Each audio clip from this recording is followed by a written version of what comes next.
अभी हम देख रहे हैं इस चौथे स्कंद के इस 9वें अध्याय के इन श्लोकों में, पिछले 3-4 श्लोकों से हम देख रहे हैं कि कैसे ध्रुव महाराज अभी घर में आ चुके हैं।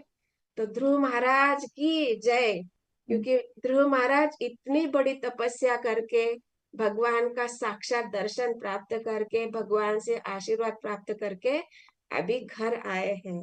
और उनका कैसे कैसे अपने उनके सारे जो माता पिता भाई सारे जो राज्यवासी है वो कैसे उनका स्वागत कर रहे हैं, इसका वर्णन हम सुन रहे हैं।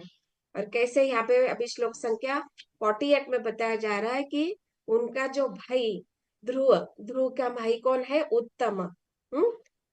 जो उत्तम पहले अपने पिता के गोद में बैठा था और ध्रुव महाराज भी उनके ही साथ अपने पिता के उत्तान पद के गोद में बैठना चाहता था। वही उत्तान पाद राजा तथा ये उनका पुत्र उत्तम, ये दोनों भी उनका अच्छे से स्वागत कर रहे हैं। जिस समय में राजा उत्तानपाद ने ध्रुव महाराज को गोद में बैठने से मना किया था, उस समय इस उत्तम को कुछ समझ में नहीं आ रहा था कि क्या हो रहा है। लेकिन आज हम देख रहे हैं कि कैसे जब ध्रुव महाराज इतना भगवान का जो दर्शन है वो अत्यंत दुर्लभ होता है, उस दुर्लभ दर्शन को प्राप्त किया है। और जब इस दर्शन को वो प्राप्त करने पर जब घर आए हैं और वही उत्तम में हम परिवर्तन देख रहे हैं कि वही उत्तम जो है ध्रुव महाराज को गले लगा रहे हैं और इतना उनमें प्रेम उमड़ आया है कि वो पहले क्या हुआ था और कैसे वो ध्रुव महाराज वन में गए और कैसे ये सारी जो कष्ट था दुख था जो अभाव था वो सब कुछ भूल कर उनमें प्रेम उमड़ आया है। और वहां पे दिखाया बताया जा रहा है कि दोनों भाई ने परस्पर आश्रयों का आदान प्रदान किया। मतलब कितना उन दोनों के मन में हृदय में प्रेम जागृत हुआ है। तो ये क्या बताया जा रहा है कि भक्ति करने से हृदय का शुद्धिकरण होता है। मतलब एक समय में क्रोध, ईर्ष्या, द्वेष, मत्सर दिखाई दे रहा था, अभी क्या हो रहा है, वहां पे प्रेम जागृत हो गया है। वहां पे किसी प्रकार का काम, किसी प्रकार का क्रोध, ईर्ष्या, द्वेष ये समूल नष्ट हो गया है। ये कैसे हो रहा है? ये भक्ति के कारण हो रहा है। और ये किसकी भक्ति है?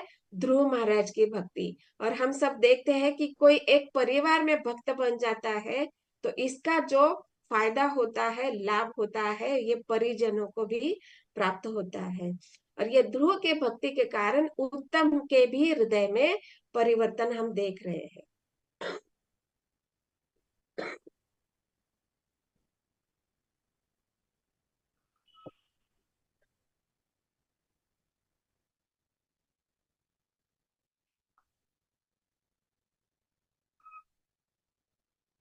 हरे कृष्ण, सॉरी।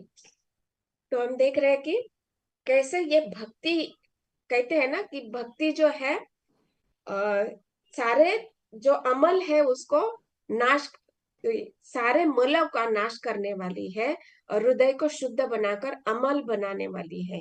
और उनकी कथा, जो शुद्ध भक्तों की कथा जब हम सुनते हैं, उनके चरित्र के विषय में जब सुनते हैं, उनकी लीलाओं के विषय में सुनते हैं, तो हमारा हृदय भी शुद्ध होते हैं। जिस प्रकार का उदाहरण यहाँ पे देखा जाता है कि ध्रुव का जो तपस्या है, उनकी भक्ति है, भगवान की प्राप्ति, ये सब सुनकर उत्तम के भी हृदय में भी परिवर्तन आ चुका है। राजा उत्तानपाद के हृदय में भी परिवर्तन हो चुका है। तो इसलिए कहा जाता है कि भक्ति करने से हमारे हृदय का शुद्धिकरण होता है और हृदय में परिवर्तन होता है। और हमारे जो स्वाभाविक स्वरूप है, जीव का स्वरूप क्या है? हम स्वामी नहीं है, हम दास है, इसको वो जागरूक हो जाता है। और ये धीरे धीरे इस प्रकार से हम देखते हैं कि वैष्णव के संग से हम इसको जान सकते हैं।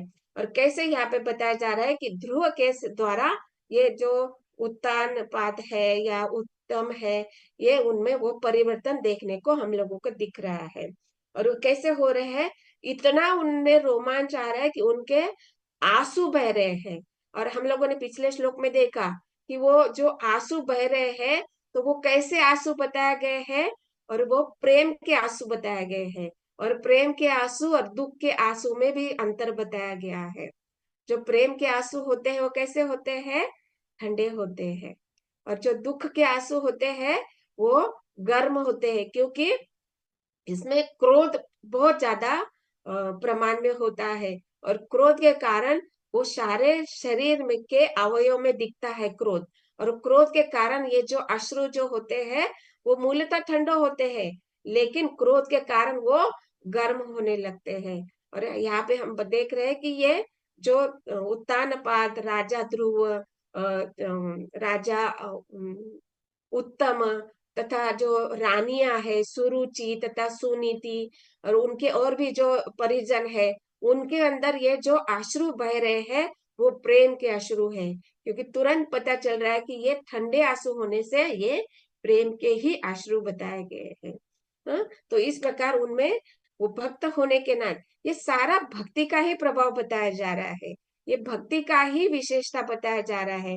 क्योंकि जब किसी भक्त का चरित्र का गुणगान होता है तो वो भगवान से ही संबंधित होता है, और भगवान का दिव्य शक्ति उनको प्राप्त हो चुकी है। भगवान का कृपा आशीर्वाद, भगवान की अहेतु की कृपा। जबकि हम देखते हैं कि जब ध्रुव महाराज वन में गए थे तो उनकी क्या इच्छा थी कि मैं अपने पिता से भी, अपने प्रपिता से भी बढ़कर, दादाजी से भी बढ़कर मैं बड़ा राज्य प्राप्त करना चाहूंगा। और ये भी वचन बताया गया तात्पर्य में।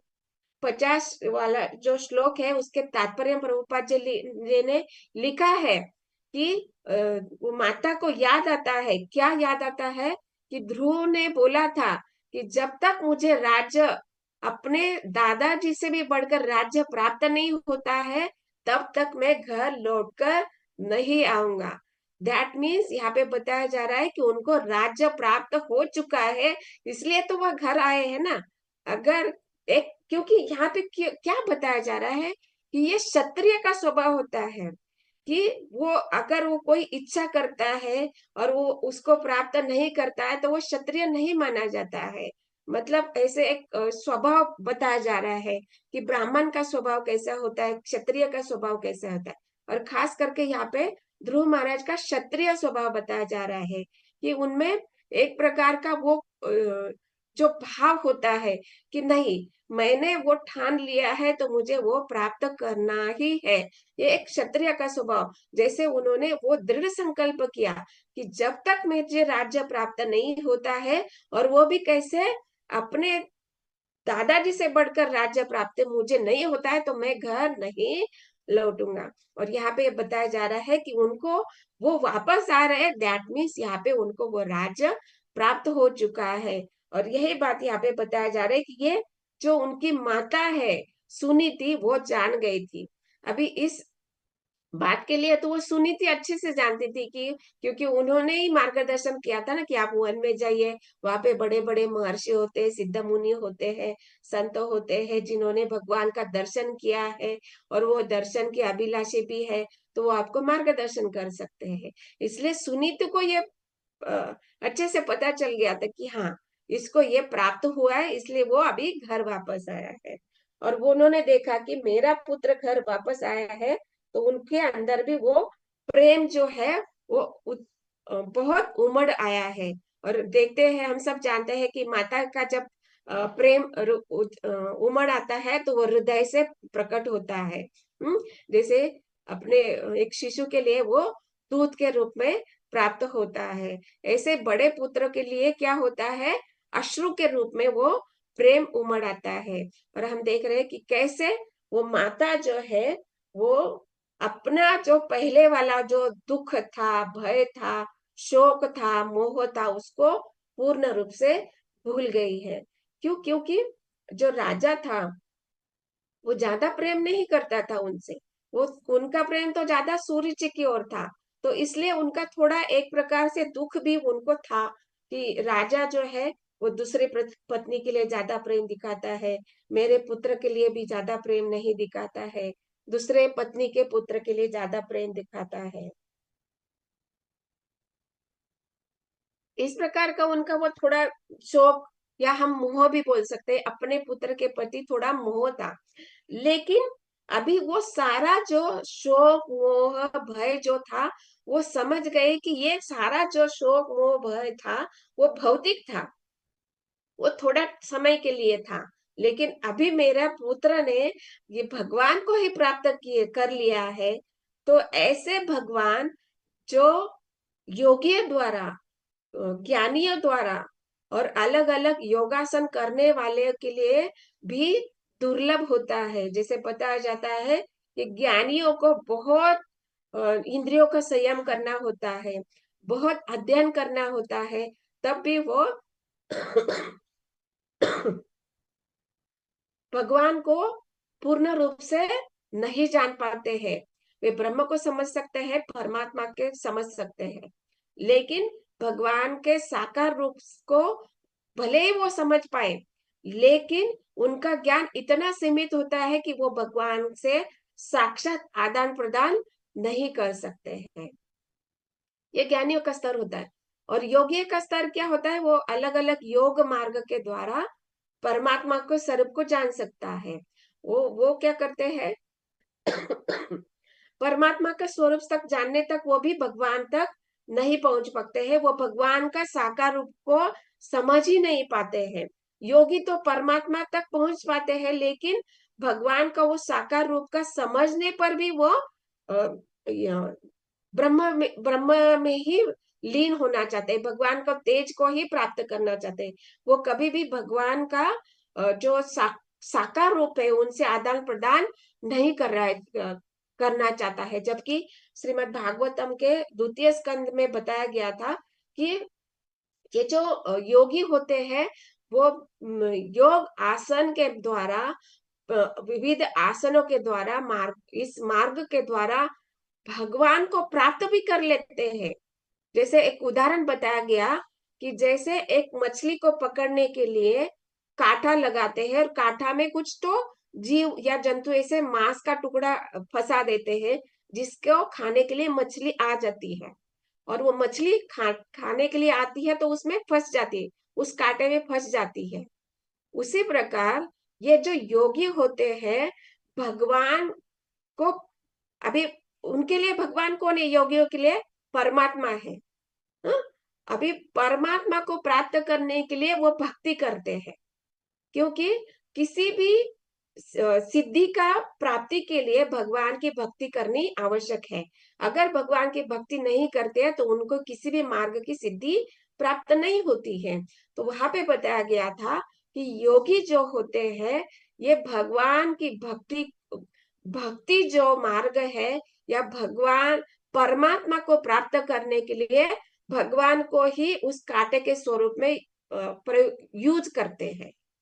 मतलब भगवान की योग भक्ति जो है, या भगवान परमात्मा के प्राप्ति के लिए भगवान की जो भक्ति है, भगवान का जो साकार रूप के जो विधि विधान है, उसको एक कांटे के समान प्रयुक्त करते हैं और वो भगवान को प्राप्त भी करते हैं।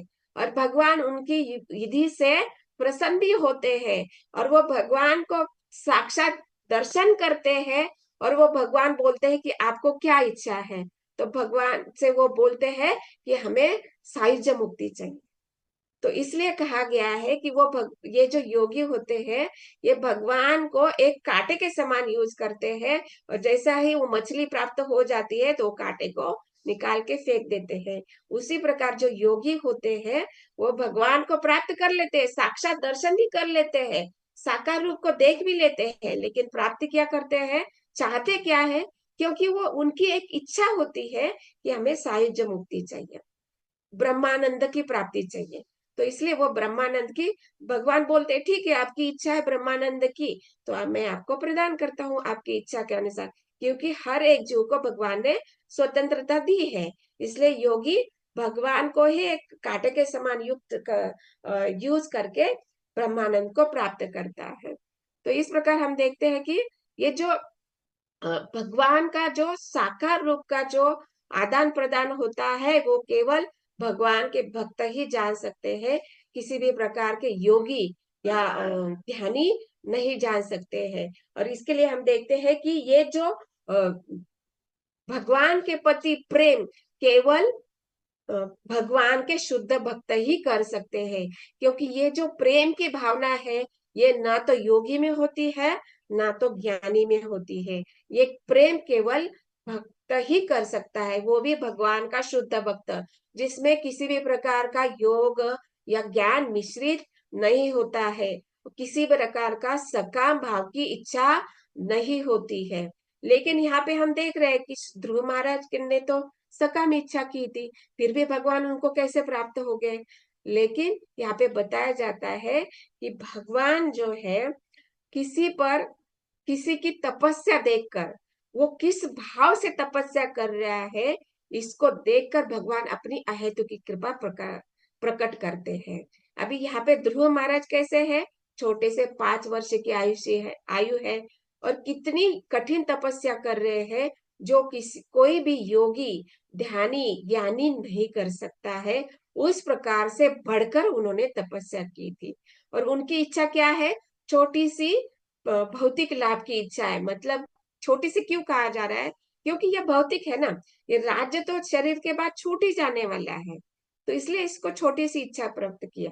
लेकिन वो छोटे बालक होने के कारण उनको पता नहीं है कि भगवान से क्या मांगना चाहिए। इस अज्ञान होने के कारण, और वो निष्कपट, उनमें कोई कपट भाव नहीं था, द्वेष भाव वहां पे दिख रहा है कि मुझे अपने दादाजी से भी बढ़कर ये चाहिए। लेकिन उनमें जो वो देश का जो मात्रा है, द्वेष ईर्ष्या की जो मात्रा है, वो बहुत क्या कहेंगे, इनोसेंट है, निष्पाप है। वो केवल उनके पिता ने उनको गोद में नहीं बैठने दिया, इसलिए उनके मन में ये भाव हुआ है। मतलब यहाँ पे कोई स्ट्रांग ईर्ष्या नहीं है कि नहीं उनके पास इतना धन है, इनके पास इतना ऐश्वर्य है, गाड़ी है, बंगला है, ये है, सब कुछ है, मेरे पास क्यों नहीं, ये भाव नहीं था। उनको बस पिता ने गोद में नहीं बैठने दिया, इसलिए उन्होंने ये इच्छा किया। इसलिए भगवान देखते हैं कि भक्त के या कोई भी किसी भी मार्ग से जब भगवान को प्राप्त करने की इच्छा होती है, ज्ञान मार्ग, ध्यान या कर्म या भक्ति योग मार्ग द्वारा जो भी इच्छा होती है भगवान की प्राप्ति की, तो इसके पीछे इंटेंशन, इसके पीछे क्या चेतना है, इसके पीछे क्या भावना है, ये भगवान बहुत अच्छे से देखते हैं। और उस भावना को देखते हुए भगवान अपनी कृपा प्रदर्शित करते हैं। और उसको कौन सा फल देना है, क्या फल पूरा करना है, क्या इच्छा पूरी करनी है, ये भगवान डिसाइड करते हैं कि उसको क्या देना है और क्या नहीं देना है, या फिर इस जन्म में देना है, अगले जन्म में देना है, या कितने जन्मों के बाद देना है, ये भगवान डिसाइड करते हैं। इसलिए हम जब भी भक्तिमय कार्य करते हैं तो हमारी चेतना शुद्ध होती है। इसलिए हम देखते हैं कि श्रील प्रभुपाद जी ने हमारा जो संस्था है इसका नाम ही रखा है कृष्ण भावना भावित, अंतरराष्ट्रीय कृष्ण भावना भावित संस्था। मतलब हमारी चेतना कैसी होनी चाहिए, केवल भगवान की प्रीति के लिए ही होना चाहिए, केवल भगवान को प्राप्त करने के लिए ही होनी चाहिए, ना ही किसी अन्य देवी देवता के लिए। तो इसलिए यहाँ पे हम देखते हैं कि ये जो भाव था ध्रुव महाराज के मन में, इसको देखते हुए उन्होंने, भगवान डिसाइड करते हैं ना कि किसको क्या देना है, तो भगवान ने यहाँ पे उनको सारा भौतिक लाभ तो प्रदान किया ही, और क्या प्रदान किया, आध्यात्मिक लाभ किस प्रकार से प्रदान किया, अपना स्वधाम ही प्रदान कर दिया, एक लोक ही प्रदान कर दिया। तो इस प्रकार हम देखते हैं कि हमारी भक्ति करते हुए चेतना अत्यंत शुद्ध होनी चाहिए, निष्कपट होनी चाहिए, इसमें किसी भी प्रकार का द्वेष या ईर्ष्या का भाव नहीं होना चाहिए। और यही बात यहाँ पे हम यहाँ पे बताए जा रहे। और हम देख रहे हैं कि कैसे ध्रुव महाराज को, अभी ध्रुव महाराज घर में आने पर अभी किसी से बातचीत नहीं हुआ है, राइट, अभी जस्ट वो एंटर किए हैं। तो यहाँ पे हम देख रहे हैं कि कैसे एक शुद्ध वैष्णव घर में आते हैं तो उनका कैसे स्वागत सत्कार किया जाना चाहिए। तो यहाँ पे उचित रूप से बताया जा रहा है, जो समवर्षीय होते हैं, समवर्षीय सम आयु वाले होते हैं, वो कैसे होते हैं, आलिंगन करते हैं। जो घर के बड़े बुजुर्ग होते हैं उनसे आशीर्वाद प्राप्त किया जाता है। जैसे उन्होंने क्या किया, जैसे माता है, और माता तो आलिंगन करती है, अपने पुत्र को चूमती है, बहुत प्रेम प्रेम करती है, ममता से उनको प्यार करती है। तो ये माता का स्वभाव बताया जा रहा है। और पिता का जब आते हैं तो वह पिता से पैर भी छूते हैं, पिता से आलिंगन भी प्राप्त करते हैं। तो यहाँ पे बताया जा रहा है कि जब उन्होंने, माता ने जब उनके अपने प्रिय पुत्र को देखा, अभी उनको ऐसे जैसे राजा उत्तानपाद को लगा था कि मेरा पुत्र वन में चला गया है, अभी वो जीवित आने की कोई संभावना ही नहीं है। उसी प्रकार माता को भी लगा था कि मेरा पुत्र अभी वापस नहीं आने वाला है। लेकिन यहाँ पे हम देख रहे हैं कि वो पुत्र वापस आया है, और बहुत भौतिक लाभ और आध्यात्मिक, दिव्य आध्यात्मिक लाभ प्राप्त करके आया है। ऐसे कोई खाली हाथ नहीं आया है। तो इस प्रकार से उनमें इतना प्रेम उमड़ आ गया कि वो सारा शोक भूल गए, और अश्रु से उनका अभिषेक हो रहा है। तो यहाँ पे श्रील प्रभुपाद तात्पर्य बताते हैं कि जब एक वैष्णव, या हम देखते हैं कि कोई देवी देवता, अभी यहाँ पे एक, अभी ध्रुव महाराज कैसे है, भगवान को प्राप्त किया है तो वैष्णव है। लेकिन हम लोगों ने देखा है कि कैसे एक वैष्णव भी देवताओं जैसा सद्गुण प्राप्त करते हैं, सारे गुण उनको देवताओं जैसे प्राप्त होते हैं। तो इसलिए हम देखते हैं कि हमारी संस्था में श्रील प्रभुपाद ने ये स्टैंडर्ड हम लोगों को दिया है कि जब कोई वरिष्ठ वैष्णव आते हैं तो उनको हम अभिषेक करते हैं, चरण अभिषेक वगैरह करते हैं। तो हम देख रहे हैं कि यहाँ पे श्रील प्रभुपाद लिख रहे हैं तात्पर्य में कि जब देवो देवताओं की स्थापना की जाती है तो उनको अभिषेक किया जाता है। और यहाँ पे हम देख रहे हैं कि जब एक वैष्णव ध्रुव महाराज घर में आ रहे हैं तो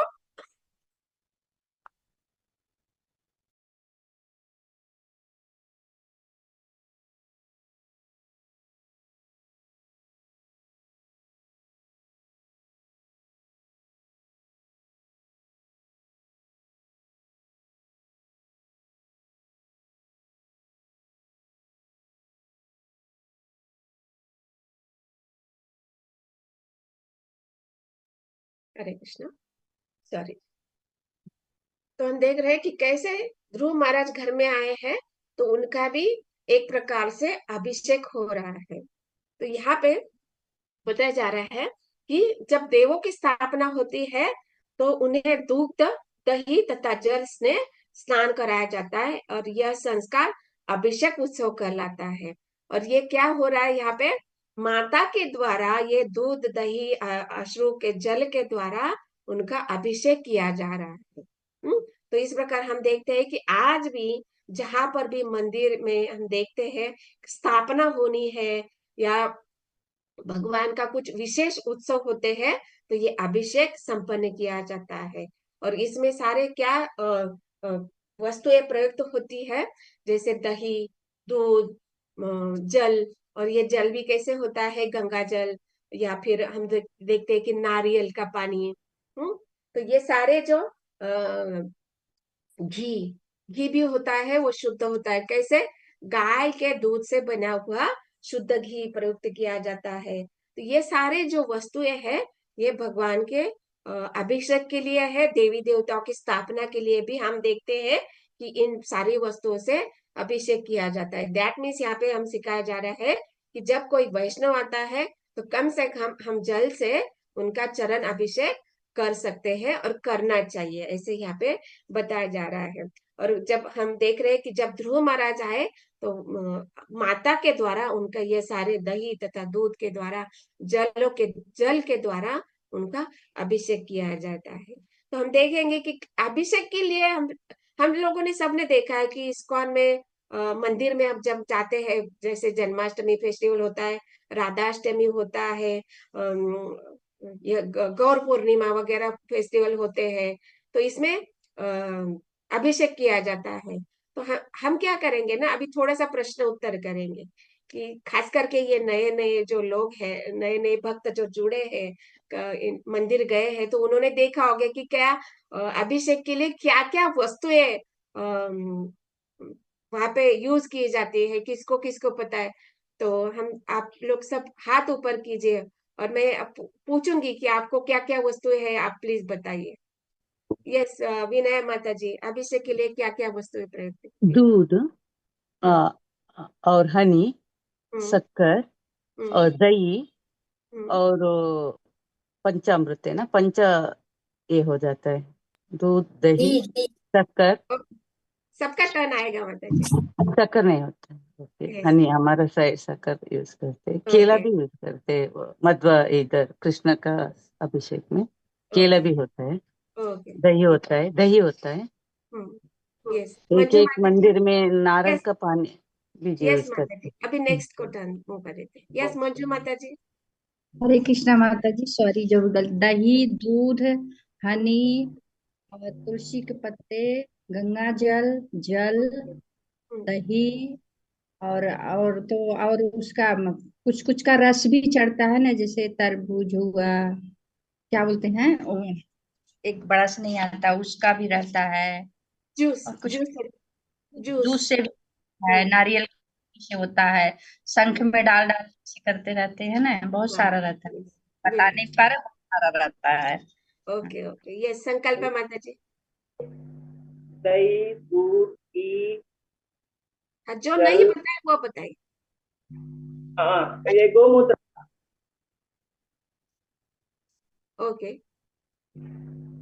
ठीक है। और किसको बोलना है कुछ?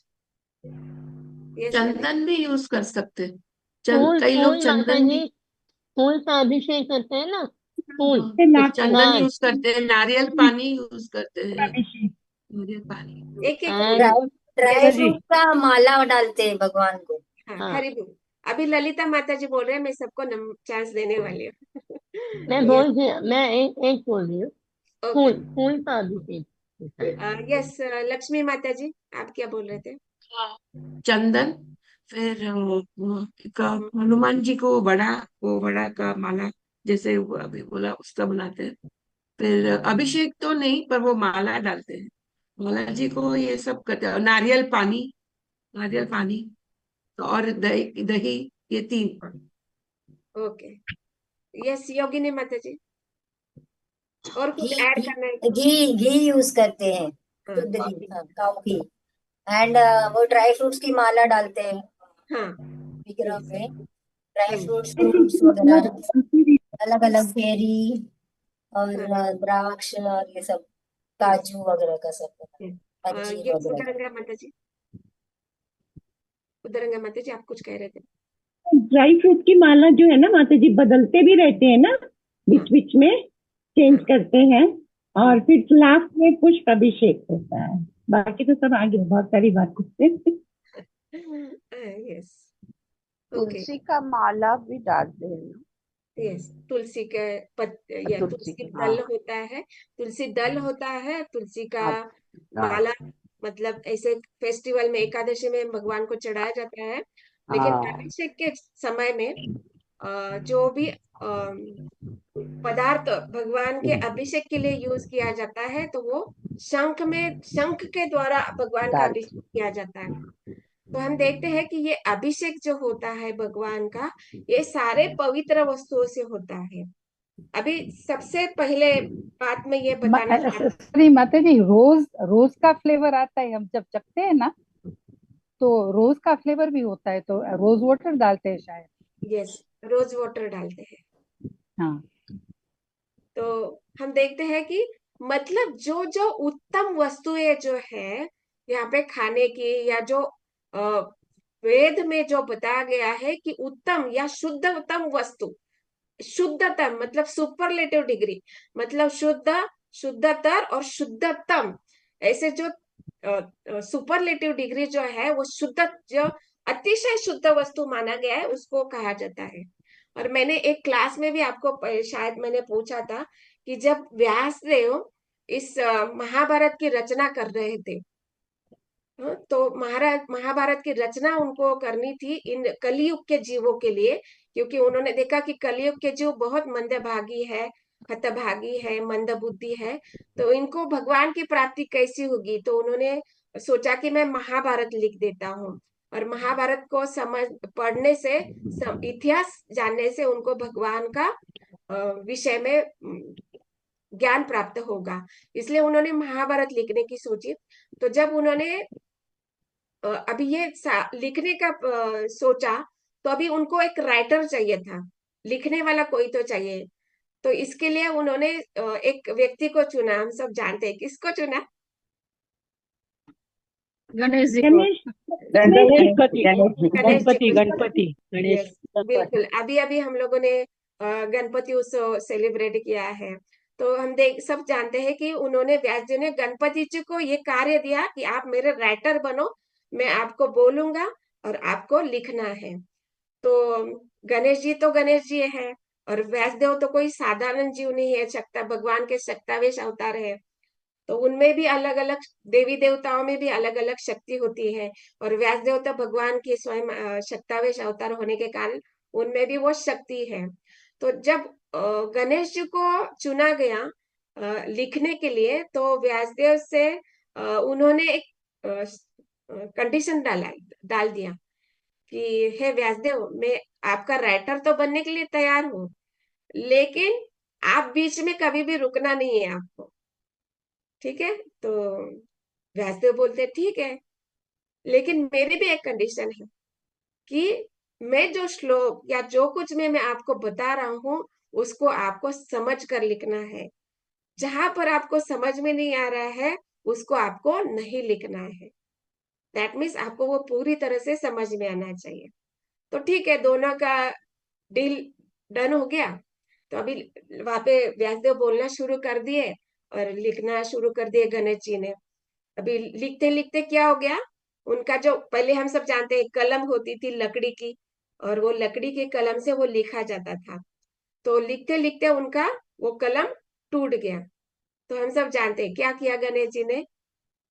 वो रुके नहीं, अपना एक दांत तोड़ दिया और उससे लिखना शुरू कर दिया।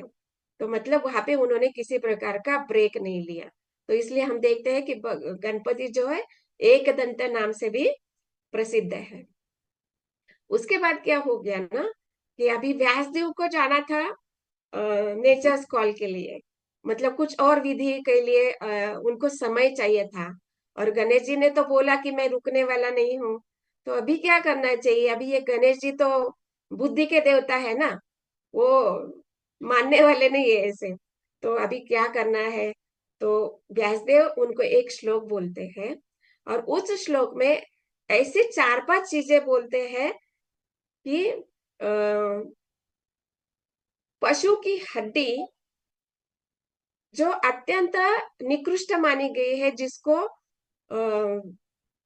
कितना भी प्रिय व्यक्ति का डेथ होने पर उसको वो हड्डी हम घर में नहीं लाते हैं, ऐसे हड्डी का भगवान की भक्ति में सेवा में प्रयुक्त होता है। दूसरी बात उन्होंने बोला कि मृत शरीर का जो कफन होता है ना, कफन बोलते हैं, शरीर के ऊपर मृत शरीर के ढकने के लिए जो वस्त्र होता है, वो भी भगवान की सेवा में प्रयुक्त होता है। एक पशु है, एक जीव है जिसकी थूक जो है वो भगवान की सेवा में प्रयुक्त होती है। एक पशु की विष्ठा जो है वो भी पवित्र मानी जाती है। और ऐसी एक चीज है जिसका कोई वैल्यू नहीं है, लेकिन उसका भी तिलक किया जाता है। ऐसा एक श्लोक गणेश जी को व्यासदेव ने बोला। तो अभी वो गणेश जी सोच में पड़ गए, अभी मुझे तो लिखना है, रुकना नहीं है, और व्यासदेव जी ने बोला है कि बिना समझे आपको लिखना नहीं है। तो वहां पे उनकी जो कलम है, वो लिखने वाली कलम वहां पे रुक गई, और वो सोच में पड़ गए। तब तक वैद्य जी अपना जो कार्य था वो करके आ गए। फिर भी उनको गणेश जी को समझ में नहीं आया। तो आप में से किसी को मालूम पड़ा कि ये क्या क्या चीजें हैं? मैंने शायद 1-2 बार बोली भी है ये चीजें। तो आप हैंड रेज कीजिए। यस, हसबा माता जी। माता जी, एक तो शंख, ओके, शंख क्या रिलेट करता है? वो जो कोई पशु का वो हड्डी से हड्डी बना है, से। आपने बताया था। यस। और थूक जो क्या बोला हनी? आपने, एक वो एक हनी। एक एक ही बताना है, ओके ओके। यस। अनीता माता जी। माता जी, गोबर, हाँ, पशु का बीजता हो जो यस पवित्र। यस। रेशमे भगवान पहनते कपड़ा, वो हाँ, तो रेशमे ये कीड़ा का थूक बनते हैं। Yes yes. रेशमी कीड़ा का जो डेड बॉडी के ऊपर का जो वस्त्र कहा गया है। यस। और और क्या हुआ? शहद, शहद ये बीज से बनती है। हाँ, शहद जो, हाँ, मधुमक्खी का झूठन होता है, उसमें उसका सलाइवा मिला हुआ होता है। यस। और किसको क्या याद है? गोबर, गोबर यूज करते हैं। हाँ, गोबर गोबर। हो गया ना, हाँ। गाय का। हाँ। और yes। कुछ बच्चे अभी आपने 5 चीजें हाँ, बोली ना, और तो एक एक और क्या एक है ना, और एक चीज बोली है जो अत्यंत, यस, अनीता माता जी को याद आ गया? माता जी, गोमूत्र भी आता है ना। हाँ, ठीक है, गोबर गोमूत्र, ठीक है, हाँ, चलेगा। और एक चीज है, किसको याद आई? जो जिसको हम तिलक करते हैं, ठीक है, वो राख, राख जलने के बाद, मतलब अगरबत्ती, ओ, अगरबत्ती वगैरह जब दिया दिखाते हैं ना, तो उसकी जो जली हुई राख होती है, उसको हम तिलक करते हैं। तो ये सारी जो चीजें हैं, देखी जाए तो भौतिक दृष्टि क्या है, निकृष्ट है। हम्म? इसको हम, जैसे गोबर है, गाय की विष्ठा है, लेकिन वेद हमें बताते हैं कि ये पवित्र मानी गए है, तो इसको हम भगवान की सेवा में यूज करते हैं। जैसे गोबर जो होता है, एक देखा जाए तो एक पशु का मल है, लेकिन गाय की जो विष्ठा है, गाय मतलब गोवंश, हाँ, इसमें बैल का भी, जो नंदी है उनका भी हम विष्ठा का प्रयोग करते हैं। तो गोवंश की जो विष्ठा होती है, वो पवित्र मानी गई है। और ये जो धार्मिक कार्य जो होते हैं, इसमें ये सारे हम देखते हैं कि जहाँ कहीं भी यज्ञ होने वाला है, वहां पे ये जो विष्ठा जो है, गो विष्ठा जिसको गोबर कहा जाता है, तो वो काउ डंग जो है, उसको लेपन किया जाता है और वो यज्ञ कुंड बनाया जाता है। और अभिषेक के लिए जब अभिषेक होता है, तो ये शंख यूज किया जाता है, और ये शंख है समुद्र जीव का एक हड्डी कहा गया है। और जो हनी हम यूज करते हैं, वो क्या है, एक पक्षी, एक छोटा सा जीव का थूक होता है। और वस्त्र, भगवान हमेशा ही रेशमी वस्त्र पहनते हैं। और वो रेशमी वस्त्र जो है, कीड़ा जो ककून बनाता है, और वो ककून को, वो कीड़ा पहले मारना पड़ता है, उसको मारे बिना वो जो धागा है, रेशम का धागा, वो निकाला नहीं जाता है, इसलिए उसको पहले मारना पड़ता है। उसके बाद में वो धागा निकालने के बाद वस्त्र बनाया जाता है। तो इसलिए हम देखते हैं कि ये सारी वस्तुएं भगवान के अभिषेक के लिए पवित्र होती है, क्योंकि ये वेदों के द्वारा सम्मत है, वेदों ने इसको पवित्र माना है। इसलिए हम देखते हैं कि ये सारी वस्तुएं जो है, भगवान की सेवा में प्रयुक्त होते हैं। और इस प्रकार हम देखते हैं कि जब भी देवों की स्थापना होती है, या मंदिरों में जब अभिषेक वगैरह होता है, तो इन सारी वस्तुओं को हम यूज करते हैं, क्योंकि ये पवित्र माने जाइए। और यहाँ पे श्रील प्रभुपाद तात्पर्य में लिखते हैं कि देवों देवते की स्थापना जब होती है, तो अभिषेक करना आवश्यक होता है। जिस प्रकार यहाँ पे ध्रुव महाराज का अभिषेक अपनी माता द्वारा किया गया है, और यहाँ पे उस माता को वीर की माता कही गई है। दैट मीन्स, हम इस भौतिक जगत में देखते हैं कि कोई एक व्यक्ति जो अपने देश के लिए, अपनी जगह के लिए कुछ कार्य करता है, या युद्ध लड़ता है, या उसको प्राप्त करने के लिए बड़ा कठिन संघर्ष करता है, तो उसको वीर कहा जाता है। लेकिन यहाँ पे क्या कहा, शास्त्र हमें बताता है कि वीर की व्याख्या क्या है, कि वीर की व्याख्या है जो भगवान का महान भक्त है, भगवान का श्रेष्ठ भक्त है, जो भगवान को प्रसन्न करता है, वो वीर कहा जाता है। और ऐसे महान पुत्र की माता, ये माता सुनीति तथा सुरुचि भी है। तो इस प्रकार देखते हैं कि यहाँ पे जो भक्त किसी प्रकार का उसका किसी भी प्रकार से समता नहीं हो सकता है, क्योंकि कोई ऐसा बहुत कठिन कोई एक रेयर जीव होता है जो भगवान को प्राप्त कर सकता है, इसलिए उनको वीर कहा जाता है। और वीर इसलिए क्योंकि वो माया के प्रभाव को जीत लेता है। और हम सब जानते हैं माया का प्रभाव कैसे है, कैसे दिखता है हम लोगों के ऊपर माया का प्रभाव, कैसे मालूम पड़ेगा हम लोग हम लोग माया के इसमें फंसे, कैसे पता चलता है? जब भी ज्यादा नींद बिजी आती है, रहती, जब हमेशा नींद नींद मेडिटेशन रहने से।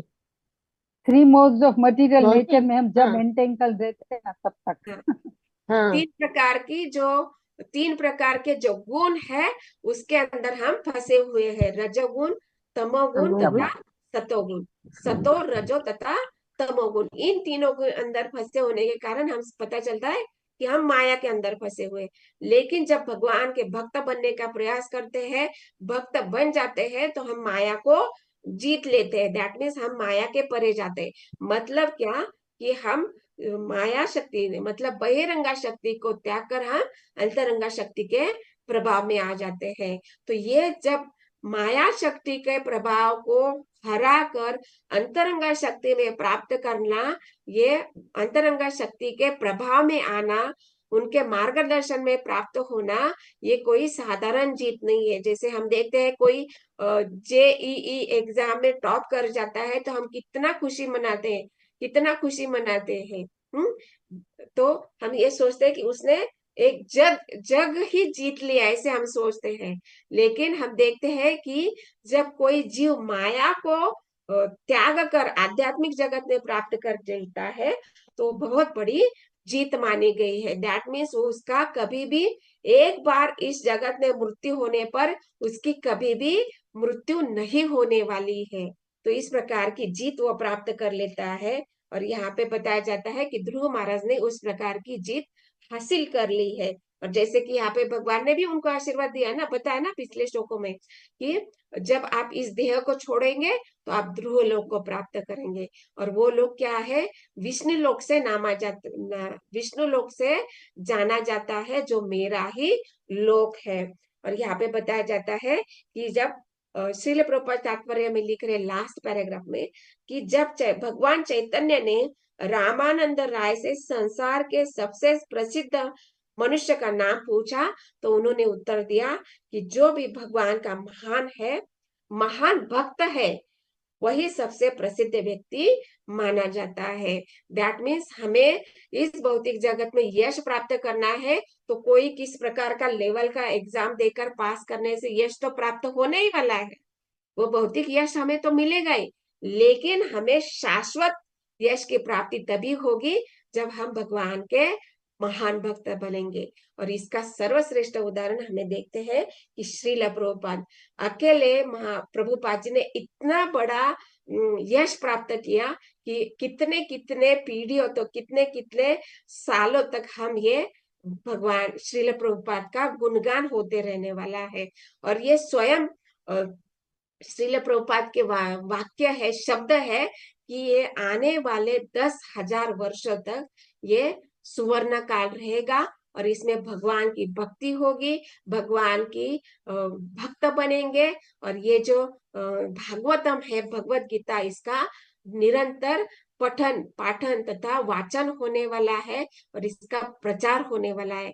तो दैट मीन्स यहाँ पे हम देखते हैं कि ये भगवान के जो महान भक्त है श्रील प्रभुपाद, ये आने वाले 10,000 वर्षों तक यश के रूप में हमेशा ही विद्यमान रहने वाले हैं। और इनका ही अनुकरण हम देखते हैं कि हमारे गुरु महाराज के द्वारा किया गया है, जिनका यश हमेशा ही इस भौतिक जगत में रहने वाला है। और यही बात यहाँ पे इस श्लोक में बताया गई है। तो ग्रंथराज श्रीमद् भागवतम की जय, श्रील प्रभुपाद की जय। ओम तत्सत। हरे कृष्ण।